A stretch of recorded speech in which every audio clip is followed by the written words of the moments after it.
Կառավարությունը հաստատեց ծառայության ընթացքին զոհված զինծառայողի ծնողներու վերարտադրողական առողջության աջակցող նախագիծը։ Վերանայված է փոխնակմոր ծառայություններեն օգտվելու ծախսերու փոխհատուցման գումարի առավելագույն չափը 5.5 միլիոն դրամի փոխարեն սահմանելով 8 միլիոն դրամ։ Պիտի ապահովի նաև անհետ կորած զինծառայողներու ընտանիքներուն 300,000 դրամ ընկերային աջակցության դրամատրման շարունակականությունը։ Մյուս որոշումներով հաստատված են փուհերու 2025-26 ուսումնական դարվան ընդունելության դեղերը պիտի հատկացվի 3118 դեղ, որմե 2108 բարձրագույն ուսումնական հաստատություններում։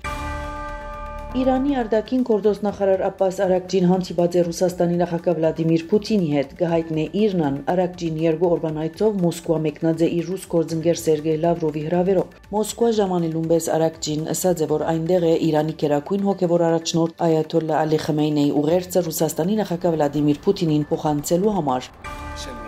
Ամերիկայի նախագահ Դոնալդ Թրամփ ցավալի համարած է Ֆլորիդա նահանգի մեջ տեղի ունեցած հրացակությունը, սակայն նշած է, որ չի պատրաստվիր խստացնել զենքի նկատմամբ վերահսկողությունը եւ միշտ պիտի պաշտպանե սահմանադրության երկրորդ ուղղումը, որը գերաշխավոր է ամերիկացիներուն զենք ունենալու իրավունք։ Այս մասին անհայտնած է Սպիտակ տան մեջ լրագրողներուն հետ զրույցին դեսանյութը դարածեց The Associated Press գործակալությունը։ Այսպես արձագանքած է Թրամփ Ֆլորիդայի պետական համալսարանեն ներս տեղի ունեցած հրացակության, որուն պատճառով 2 անձ զոհված է, առնվազն 6 վիրավոր կա։ Ֆլորիդայի Թալահաս քաղաքի համալսարանի տարածքին մեջ հրացակությունը տեղի ունեցավ 17 ապրիլին։ Կասկածյալը շերիֆի դեղակալի 20 տարեկան որդին է, ան հրացակությունը իրականացուցած է իր իրավաբահ մոր զենքերեն մեկով։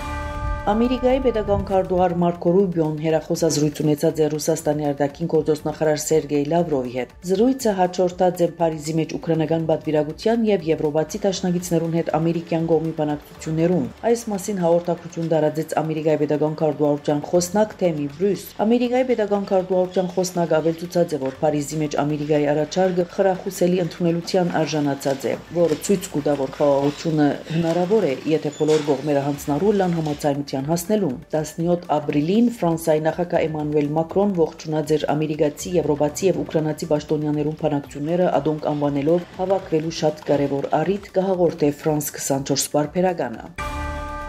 Փարիզի մեջ կայացած Ամերիկայի, Ուկրաինայո, Մեծ Բրիտանիո, Գերմանիո եւ Ֆրանսիայի ներկայացուցիչներու հավաքին դարբեր ձևաչափերով բանակցություններու ընթացքին քննարկված են Ուկրաինայո մեջ խաղաղության հասնելու ուղիները։ Էլիզեի բալադը նույնպես կառուցողական որակեց Փարիզի մեջ Ուկրաինայո վերաբերյալ բանակցությունները։ Կարևորն այն է, որ այսօր Փարիզի մեջ մենք դրական գործընթաց սկսանք, որոնք կմասնակցին եվրոպացիները, Ֆրանսիայի նախագահ Էմանուել Մակրոնի խորհրդականի խոսքերը կմեջբերե Sky News։ Ֆրանսիացի պաշտոնյան լրագրողներուն հայտնած է, որ հաջորդ շաբաթ Լոնդոնի մեջ նախադեсված է Ամերիկայի, Ուկրաինայո եւ եվրոպական 3 երկիրներու ներկայացուցիչներու նոր հանդիպումը։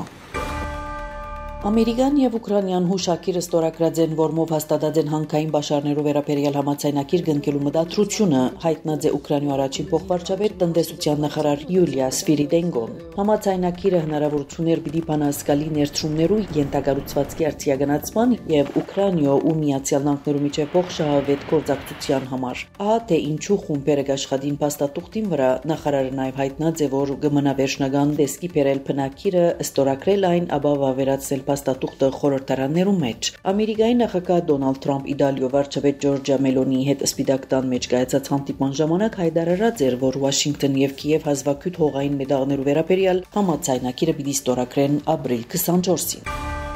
Չինական ապրանքներու համար սահմանված 145% մաքսադուրքերը գրնան նվազեցնել Սպիտակ տան մեջ հայտարարած է Ամերիկայի նախագահ Դոնալդ Թրամփ։ Ան ընդգծած է, որ մտադիր է հետաձգել TikTok-ի գործարքը, քանի դեռ չէ ղեկավարված արևդրային իրավիճակը Չինաստանի հետ։ 2 ապրիլին Թրամփ հայտարարած է 185 երկիրներու ապրանքներու համար մաքսադուրքեր սահմանելու համար 10% համընդհանուր մաքսադուրքեր ուժի մեջ մտած են ապրիլ 5-ին։ Միաժամանակ Ամերիկայի նախագահը չինական ապրանքներու ներմուծման համար մաքսադուրքերը բարձրացուցած է մինչև 125%-ի։